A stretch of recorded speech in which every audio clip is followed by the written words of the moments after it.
Today on The State of Us, 9 ways that you can deal with and even benefit from inflation.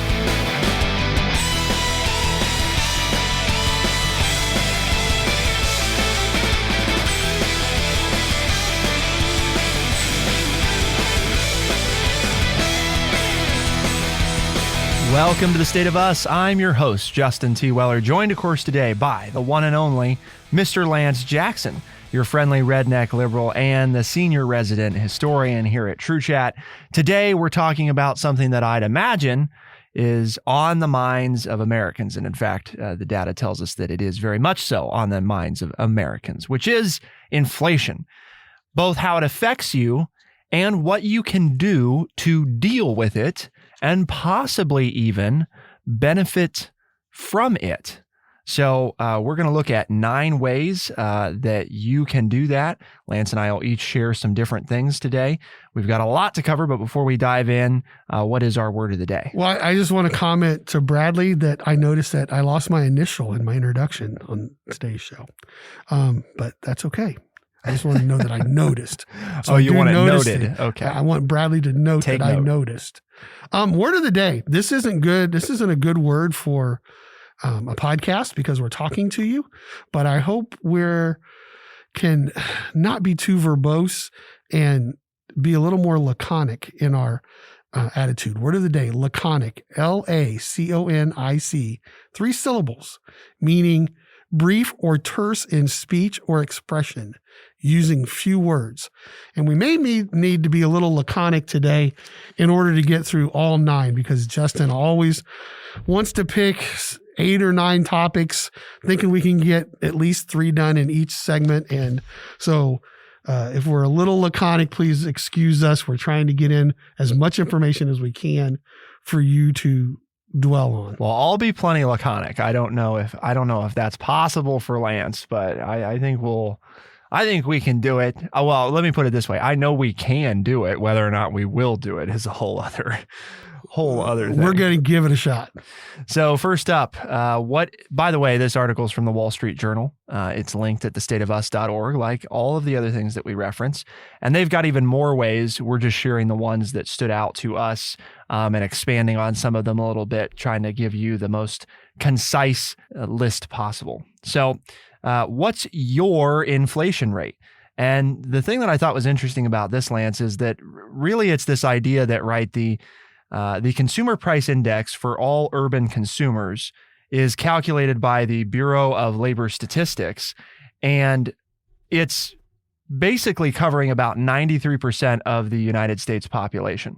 So it's, from that standpoint, a good average measure of the population. But as you and I have talked about so many times, and this is part of why this one stood out to me, it can do a relatively poor job for individual people based on their unique consumption. You might say, well, how is that possible? Well, you may not be average, right? And the other thing is there might not be anybody who's quote unquote average. I mean, there are some people, but that might actually not even be most people. So while it does a good job of measuring inflation for the average person, there are those of us, rather than experiencing, an 8 or 9% inflation rate, we're experiencing a 15 to 20% inflation rate. And there are also people who are experiencing maybe closer to a 3% inflation rate.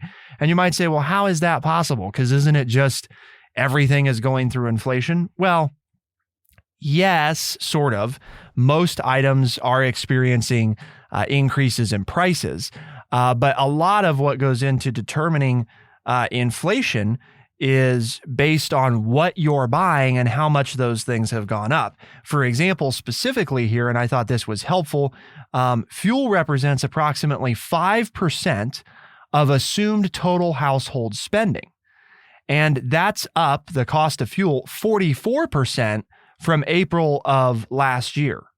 So in other words, right, if you're in a situation where you spend more than 5% of your total household spending on fuel, then this is going to have a much bigger effect on you than it will on that quote unquote average inflation number. Likewise, if you're somebody like me who doesn't even buy fuel right? This is going to be an area that helps you. Well, and so again, you need to determine what your lifestyle is to determine what your inflation rate is. And so, one thing they point out is, and nobody wants to get sick, but if you've been putting off a surgery or something, it says medical services are only up 2.1%. So if there's which is pretty on par with just an elective procedure that you've put off because of the pandemic or money or whatever, okay, that's not going to, you're not going to get, totally blown out, your budget blown out because it's more expensive to get it done. So if you've already allocated that money to get it done, it's not a bad time necessarily to go ahead and do it because of inflation. If you want to buy a new car or a used car, you should stay away from it unless, again, I'm noticing this to try to encourage buyers. Car companies are offering 0% interest on the purchase of a new car. Don't just go with the flow. Oh my gosh, I can't spend any money because everybody's saying inflation is, 12%. Well, you may not be at 12% on what you're going to buy. So check it out, right? That would be the key there. But one thing I've noticed, right? And I do a lot of the grocery shopping at our house. And I've noticed this for a while and I didn't know it had a word. Oh, yes. Shrinkflation. The almighty. Yeah. So shrinkflation is a tactic that companies used back in the 1970s. And we're starting to see it again. Companies will slowly shrink the contents of packages and goods you buy while charging you the same price. Say what? Exactly. Like I cannot find a container that has a pound of coffee. It's gone from 14 ounces to now 12 ounces. But guess what?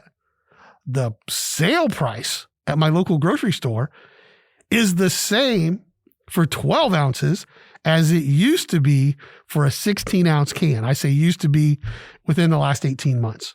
So that's an example of shrinkflation. You are paying the same prices as you always were, but you're getting less product for the same money. And it says one way you can deal with this, and this is something that I did, and again, kudos to me, I was doing it and didn't even know, but sometimes stick with the generic store brands because they tend to be the last to shrink. The other thing is, and now it's summertime, so people, more people in the Midwest and the East have gardens and things like that where we don't always get fresh fruits and vegetables like people do on the West Coast or in the South. Buy what's in season because there tends to be an overabundance of that. And so the whole law of supply and demand, it's a little bit cheaper to buy what's the fruits and vegetables that are in season in your local market. So there you have it. Shrinkflation. I knew it existed. Never knew there was a word for it. So I learned one today. Yep. Well, and it's a very real thing. I mean, companies obviously want you to keep buying their goods. So the common tactic here is if we can keep the price the same and figure out a different way to make up for the increases, then companies can maintain some semblance of a return. So the bag of chips may be the same size. It may appear visually to be the same size bag, but if you check the weight, it may have changed from the last time you purchased it. So the price stayed the same. The outside appearance stayed the same, except for in the bottom where it's printed real light, the weight of the contents has been reduced. Instead of 9 ounces of chips, you're now getting 6 3/4 ounces of chips. But to you, it looks like, well, it's the same price it's always been. And it's the same bag and it's labeled the same way other than the small writing in the corner. And obviously there's a limit to what you can do as far as, well, great, I'm aware of this. What do I do about it? Well, it does help you think about, no, it's not the same price. You're paying more per ounce than you were previously. And that is relevant to thinking about how much of that thing you're going to buy. And not all products are going through this either. So that goes back to your inflation rate, right? Understanding where you're at. The only way you can do that is if you are paying attention to what you're consuming and how much it has been affected. The next one is seek a higher return on happiness. This is something we've talked about just generally before, but it's basically taking a moment to think about what you're spending money on and why you're spending money on it. And then stop spending money on the unnecessary things that don't really bring you joy. So, obviously, by definition, if you stop spending money on something, you are no longer impacted by inflation in that area, which goes back to what? Your inflation rate. So, if you've noticed, oh my gosh, the cost of streaming is going up crazy. Okay, well, how many streaming services do you have? Well, I have 4. Okay, well, how many of those do you watch at least once a week? Well, I watch 2 of those once a week. Okay, so are those other 2 really bringing you joy? Well, not really. I'm spending $10 or $20 a month on 2 services I don't need. So I could be spending $40 a month, and I could have, maybe gone out to eat, right? Not at a fancy or nice restaurant, but I could have gone out to eat somewhere with somebody else. And would that have brought me more joy than paying for something that I didn't even look at? And that's, I think, what this one is about, is just having an understanding of, you should do this anyway, right? This is a good, Right. We've talked about this before, assessing a couple times a year, especially with our subscription-based society, assessing what you're spending money on and making sure that you are receiving value, real value for it. Well, and like I will go, I'm going to go play golf with my brother, and we meet halfway because we live in different towns. That's a thing of joy for me. So I'll spend the money to play golf. But what I've done is I'm starting to drive the more gas efficient vehicle. I saw that today when you pulled up. To do that, because then it's like, okay, yes, I'm spending money to play golf, and I'm also walking instead of getting a cart, and I'm cutting my gas usage in half. Should I do that anyway? Yes. But when money is available to me, when you're flush, I would much rather, it's more comfortable for me to drive my truck with its, seats and sitting up high and just feeling king of the road than it is to drive my little, gas economy car. But when prices are like this, then it's like, okay, well, I'm saving money here, and here, then I can still do what I enjoy. And that is go spend time with my brother and my family, either out to dinner or on a golf course or wherever. So that's the way I see that, as you just explained it. So it is a good idea, because if you're not feeling good and being happy, why are we living, right? I mean, what are we doing? I don't want to turn it into a psychology show, but it's like we should be living for those happy moments in our life. And if we can do it and save money doing it and still do those happy things, by all means, it makes us easier to deal with inflation and recession. I think we've done a decent job of being laconic so far, but there's still more to cover. We've made it through 3 of 9. Keep it here on The State of Us, and we'll be right back.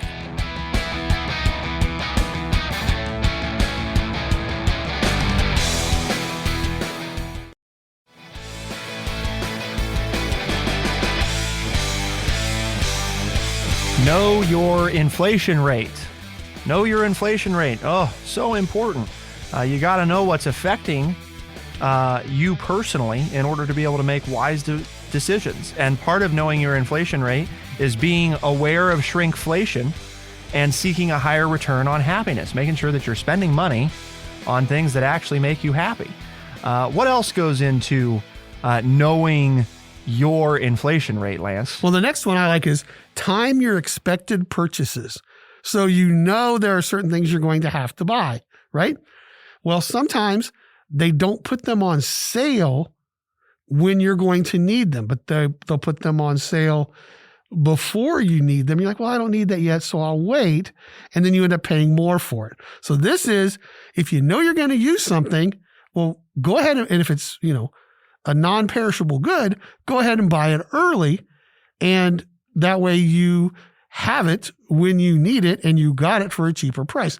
That's one way that you can counteract inflation. For example, right? We all know that back to school sales, are going to happen eventually, but maybe you kind of know already what your children need. And this week there's a good sale on pencils and pens and backpacks. And you're like, well, we just got out of school. I'm not going to buy that now. Well, The price may be the lowest right now because they have stuff left over. They don't, they're not going to, they need the shelf space or whatever. So if you know you're going to need something in the future, go ahead and buy it now, hang on to it, and you saved yourself some money. The reporter here said that they had done an inventory, and most households carry about $1,100 of consumer goods in their home on average. By shopping strategically and optimally managing their inventories, households can potentially earn returns well above 20% on their, quote, household working capital. The key is not to stockpile too much at full cost and buy only when the price is right. Yep. This next one's interesting. Control your lifestyle creep. So inflation can be an opportunity to try to cut down on lifestyle creep. Well, what is that? Basically, the notion here is that prices are going up, right, for a lot of different things. So if your expenses came out to, say, $5,000 a month in 2021, try to get by on $5,000 a month in 2022. And you might say, well, what? Well, what that means is things are costing more, right? The goal is for you to not allow yourself to spend more just because things cost more, i.e. lifestyle creep. If we end up facing 8% inflation or higher for all of 22, keeping spending flat would likely mean that households need to cut some fat out of their budget. However, spending inertia is very common, and oftentimes there are some expenses that can be cut out with minimal impact. A good place to start this budgeting process is to simply pull all of one's bank account, credit card, and debit card statements and look for any recurring expenses or services that may no longer be needed. A secondary benefit of keeping spending flat is that as wages rise with inflation, individuals will also have more left for savings. So not only are you still living on the same amount, you're fighting inflation by basically refusing to accept inflation. In terms of you're saying that even though things cost more, I am not going to spend more. I am going to figure out how to get by on what I got by on before. And then the other side of that is that if your wages go up, which there's a decent chance they may, then you actually are ending up with more money in your pocket during an inflationary period. And relative to other people, you're ending up with an even bigger proportional savings because why? Your spending stayed flat while everybody else's went up and your wages went up. So your disposable income also increased while everybody else is saying, oh my God, inflation's out of control and I'm spending more than I've ever spent. And you're like, well, I'm spending the same I've always spent. So this one sounds easy. It's not, obviously, because it's going to require making some decisions. Right. It sounds just like good basic home economic budgeting practices here, is what we need to do is take a look because we've had, I think you used the term last segment, flush. We've been flush. Many people have been flush with money and we've just spent, okay, this is what it costs. This is what we're going to spend, okay, well, so what? We've still got money in the bank. We got our, check from the government, for the COVID check and, we've got that money. We'll just spend it and buy it. Well, now that prices are going up, we're all becoming more budget conscious. And these are just ways that we probably should have been doing, which would have allowed us to, if you believe in capitalism, like I do, invest more money, so that you can be earning money while things are going good for you instead of spending them. But here's another new term for me. And I've seen it happen. Didn't know there was a term for it, but we need to account for shadow inflation. Old radio show. Only the shadow knows. Ooh, what in the world is shadow inflation? Well, do you remember when restaurants gave you free bread and butter before your meal? And when your soda was automatically refilled for free? Or if you travel, when you were automatically given clean sheets and bed linens and towels in your hotel stay? Well, guess what? With the rising cost of goods and the current labor shortage, many of these services are no longer included without an extra fee. I've heard of some of this. Didn't know. That's called shadow inflation. So you're spending your money. Okay. The price maybe hasn't gone up, but you're getting less service for the money. We went out for drinks and appetizers Saturday evening. And I asked them at the restaurant, and I said, can we have some more salsa for our chips? And they said, sure.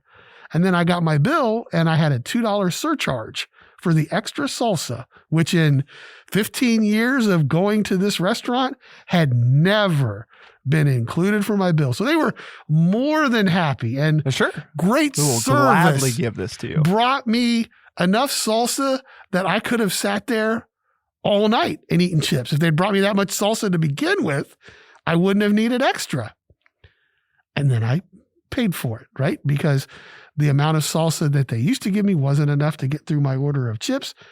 They were more than happy to bring me extra, but I paid more for it. So be aware. And maybe you need to, as the article states, when you're thinking about going out to dinner or buying a meal out somewhere, you need to budget. Use Justin's idea, save your money there, right? So that when you go out, you can still have that same happy experience that you want, even though you might have to spend a little more for it, because things that used to be free are now going to cost you a little bit of money. Yeah, the two places I've noticed this, having stayed in hotels the last, since the pandemic started on a couple occasions, having been traveling or in that situation where I was staying in a hotel,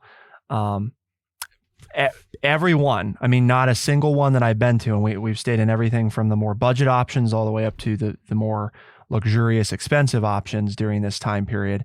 They have all switched away from daily house cleaning for the most part. You have to request that specifically. It's not always an extra charge, but there are plenty of places where it is.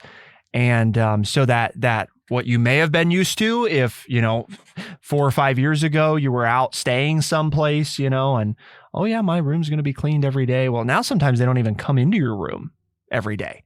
They don't even come in to make the bed, let alone change the sheets.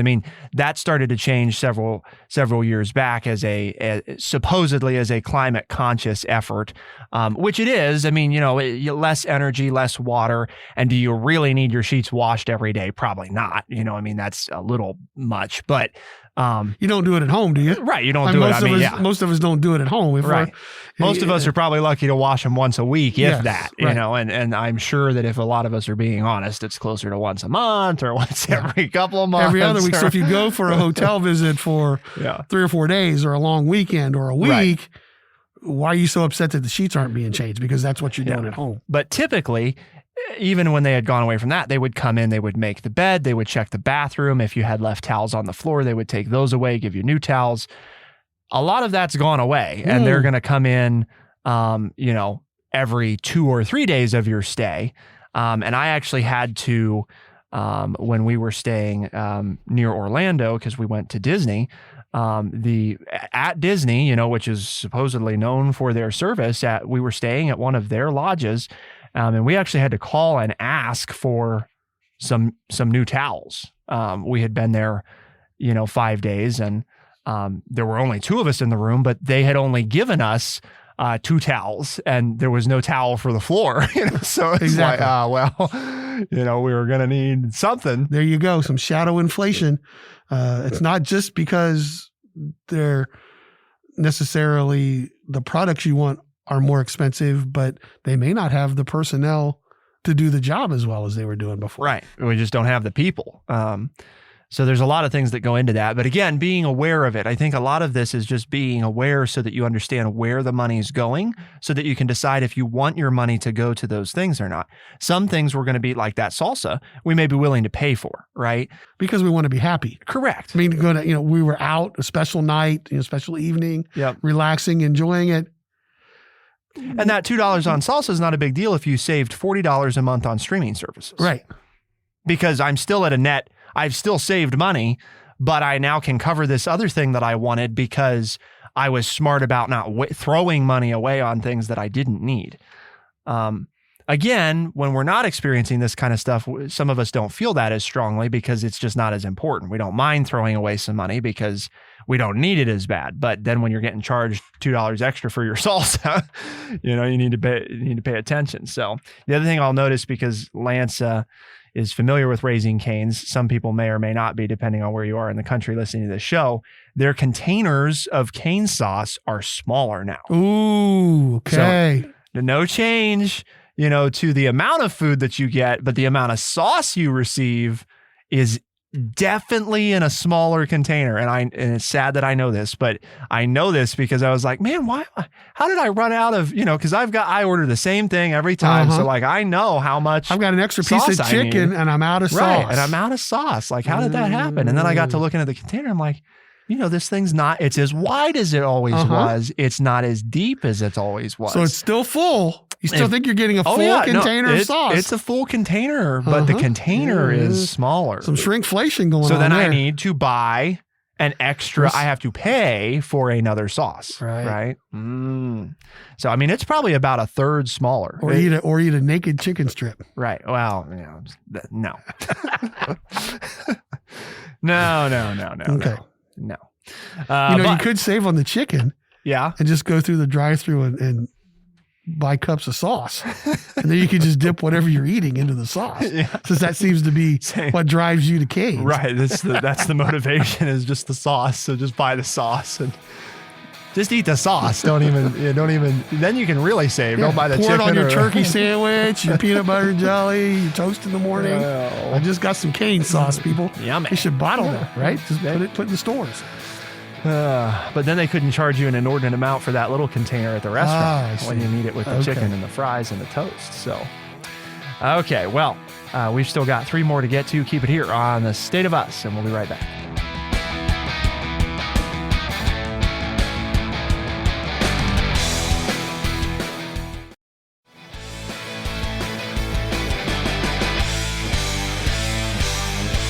So what else can you do? Well, let's take a turn and look at your house.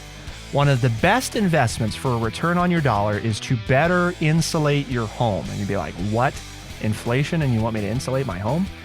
It's particularly important given the current higher cost of fuel. Often you can get a free energy assessment from your power company with a to-do list for lowering your energy costs. So you don't have to pay. A lot of times you don't have to pay anything. They're going to give you an area of here's where your money's going. And the good news is these upgrades do eventually pay for themselves, sometimes in as little as 3 to 5 years. And you'll have lower heating and cooling bills that will outlast the inflationary period. This one I think is such a big thing because I feel like I've been saying it, Lance, ever since we got solar on our home. And now that we've upgraded our HVAC, we spent good money on those things. You know what I mean? And we spent that money during a time when there wasn't this crazy inflation. We are definitely benefiting from that. I know people, I was talking to a team member at the youth center the other day talking about how it used to cost about $50 to fill up their vehicle. It costs like $100 now. And I joke, but it's the truth. I don't know that pain. And, people were talking about, did you see from AES Ohio, which is our electric provider, one of the electric providers in the area, the rate's going to go up. It's going up like 25%, what are we going to do? And it's like, again, yes, is that going to affect me? A little bit, but most of my electricity, especially this time of year, is coming from the sun at a fixed cost. I pay a flat monthly fee for the next 20 years for my solar panels. So electricity prices can go to whatever they want, and I'm going to be paying the same amount every month right now. While inflation's at 8.3%, what I pay every month hasn't changed. My monthly outlay is exactly the same. And Brett and I are driving as much as we've ever driven. And we've changed our driving habits none. Well, but we charge our electric cars at home using our solar panels, and our solar panels power our high efficiency HVAC system, which is all electric and doesn't rely on natural gas or fuel of any kind. Now, that sounds like a very idealized, and it is. I'm sensitive to most people aren't going to be able to do that, but it is a point of those things do matter, and people don't like to do them when times are good. And then when times are like they are now, they wish they had done them because they are very beneficial.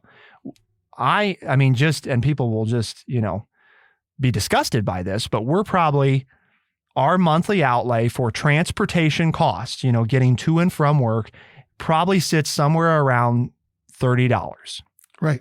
And my husband drives a 45-minute one-way trip, so an hour and a half every day commute. Now mine's much shorter, but most people who were buying gas probably be spending, $200 a month on that. And we're spending 30. Exactly. Well, what you did there, the key word, and not to be laconic at all with this comment, but what you've done is you've prepared for the future, and now you're reaping the benefits.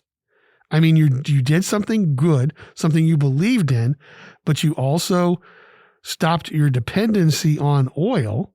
And, people, it doesn't always stay the same. And I think this is the biggest point that I have with the younger generations. And I know I've said this before, and at least the news media stopped now. They no longer say, this is the worst inflation ever.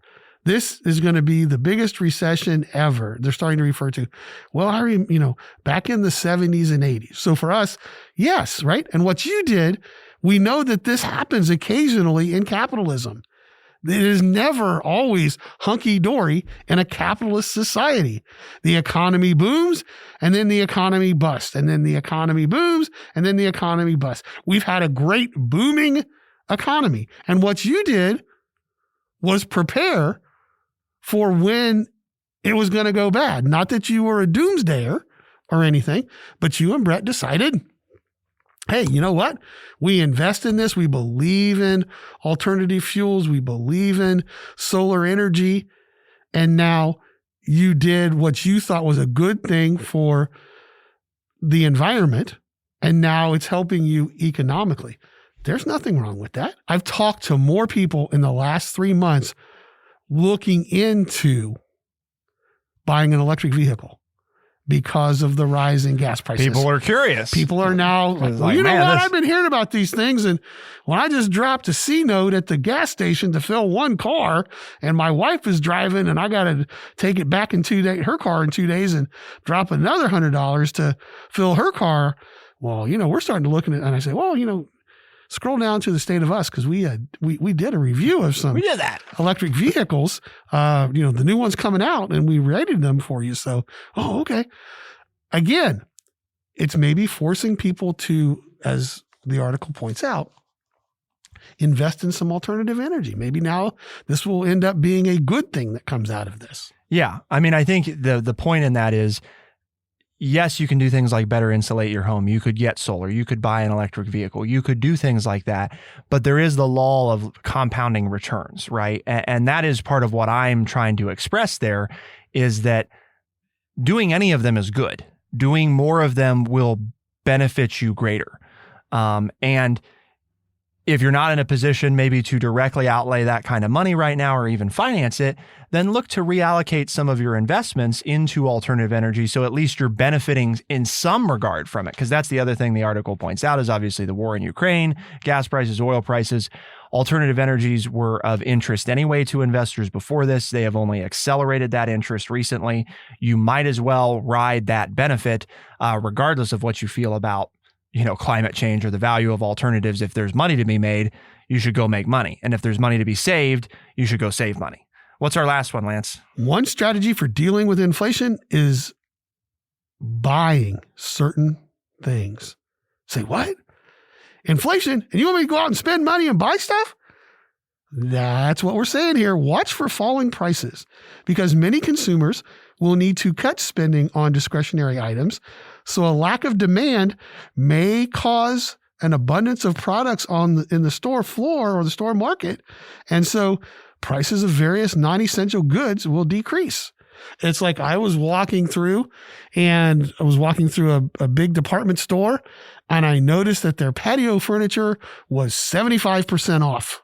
Yep. Because in summertime, at summer before the 4th of July, peaks. Why? Well, because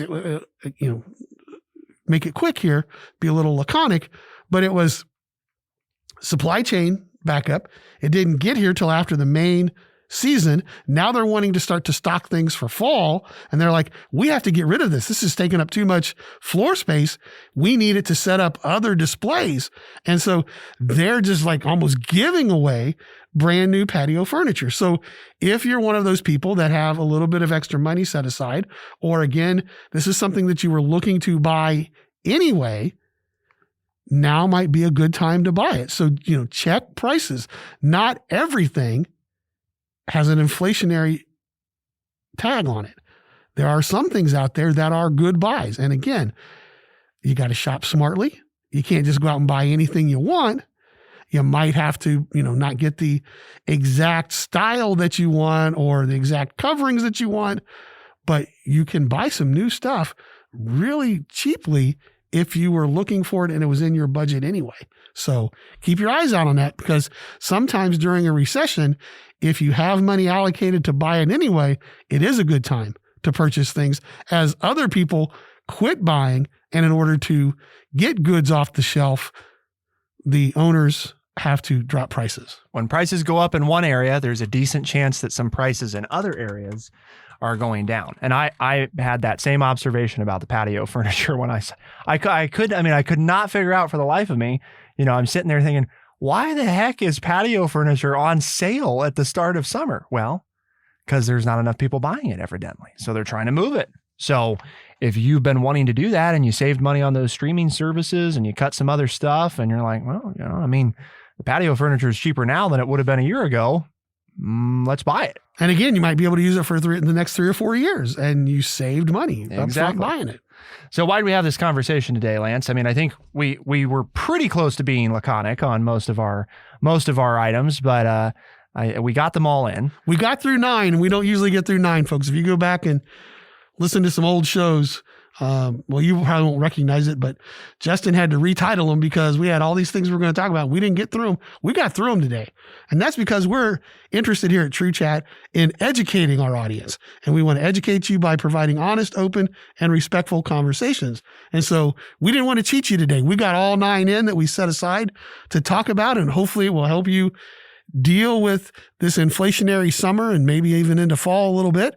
And you'll be a little bit happier. Again, you cut that streaming service and you're not paying for it. So you get to listen to us and we're free. So enjoy it. Share it with your friends. Tell them you want some free entertainment. You got to listen to these guys. Tell your friends they can find us as a podcast on Spotify, Overcast, Stitcher, Apple Podcast, and everywhere podcasts are found. And it's free. Good way to fight inflation with your entertainment budget. The State of Us is available Tuesdays and Thursdays, first thing in the mornings as a podcast. We're also heard on the old school AM and FM radio across the country. For the State of Us on True Chat, I think I took the victory today. I think you're wishing and hoping, but yeah, we'll let Bradley decide. Decide. Depends on which ones of my sentences he cuts out to make me more laconic. I'm Justin T. Weller. I'm Lance Jackson. Special thanks to Bradley Butch, our producer, and thank you all, our audience, for tuning in. We'll see you next time. Be the change.